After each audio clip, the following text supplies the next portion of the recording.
शरद पूर्णिमा की पौराणिक कथा। एक बार एक गांव में एक व्यापारी रहा करता था जो व्यापार के मामले में बहुत ही निपुण था।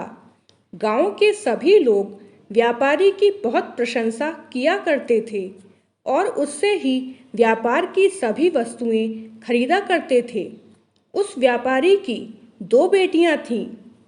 वह अपनी बेटियों से बहुत प्रेम किया करता था। उनके लालन पालन में कोई भी कमी होने नहीं देता था।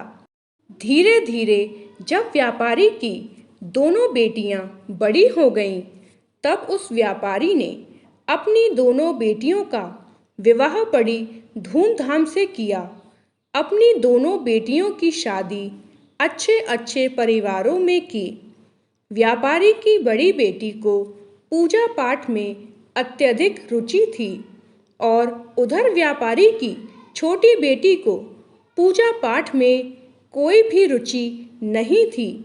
शादी के बाद व्यापारी की दोनों बेटियों ने माता शरद पूर्णिमा का व्रत रखना शुरू कर दिया।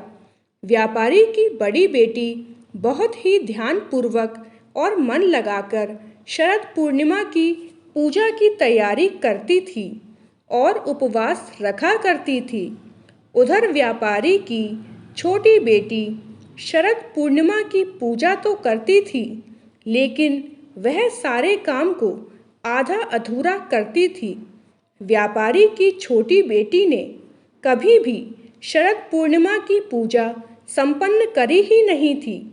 उधर व्यापारी की बड़ी बेटी ने हमेशा से शरद पूर्णिमा की पूजा मन लगाकर की थी और उसको संपन्न भी किया था, जिसके फलस्वरूप व्यापारी की छोटी बेटी के कोई संतान नहीं थी।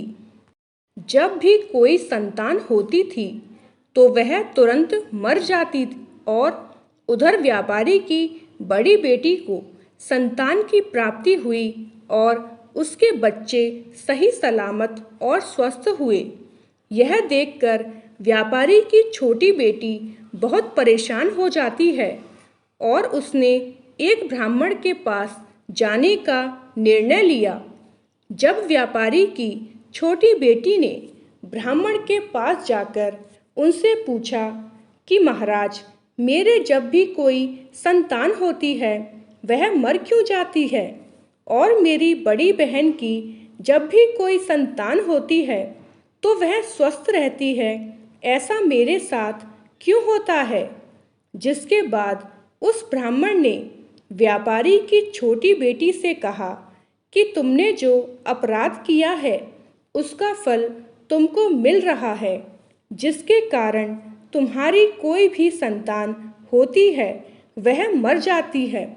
यह सुनकर वह आश्चर्यचकित हो गई और तभी व्यापारी की छोटी बेटी ने ब्राह्मण से पूछा कि कैसा अपराध हुआ है मुझसे, आप बताइए। तब ब्राह्मण ने व्यापारी की छोटी बेटी को बताया कि तुमने कभी भी शरद पूर्णिमा का व्रत और उनकी पूजा कभी पूरी नहीं की है, उसको हमेशा आधा अधूरा छोड़कर खत्म किया है, जिसके कारण तुमको यह कष्ट झेलना पड़ रहा है। जिसके बाद व्यापारी की छोटी बेटी ने ब्राह्मण से इसका उपाय पूछा। तब उस ब्राह्मण ने व्यापारी की छोटी बेटी से कहा, तुम एक बार फिर से शरद पूर्णिमा का व्रत करना शुरू कर दो और इस बार उनकी पूजा पूरी करना।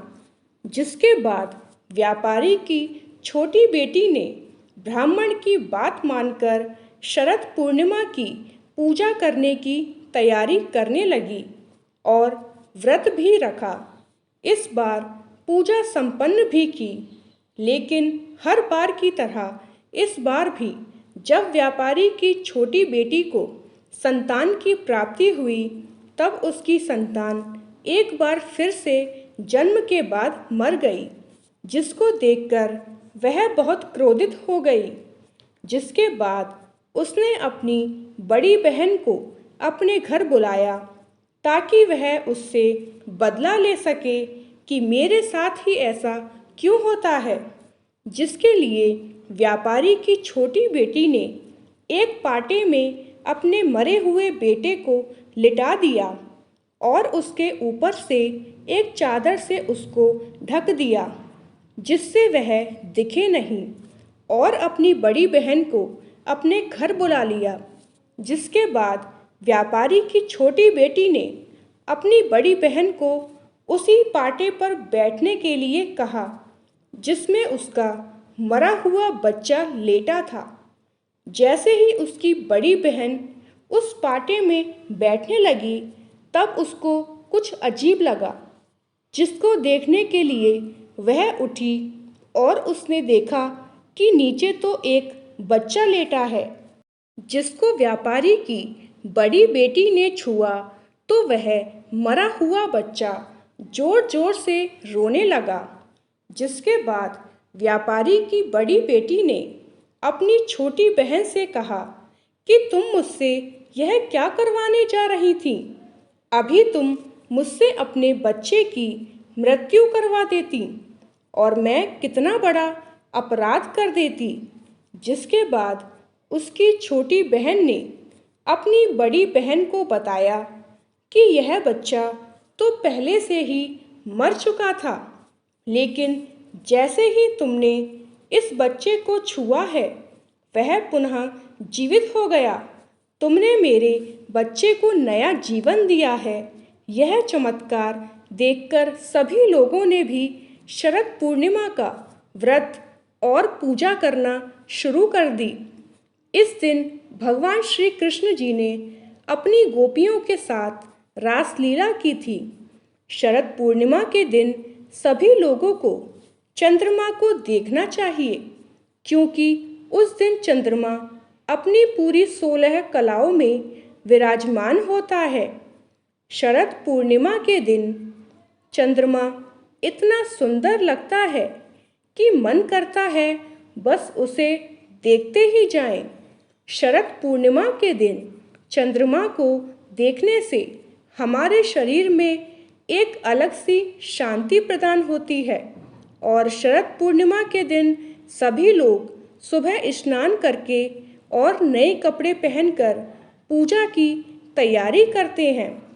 शरद पूर्णिमा के दिन सभी लोग जो भी शरद पूर्णिमा की पूजा करता है उस दिन उसको पूरे दिन का व्रत रखना होता है।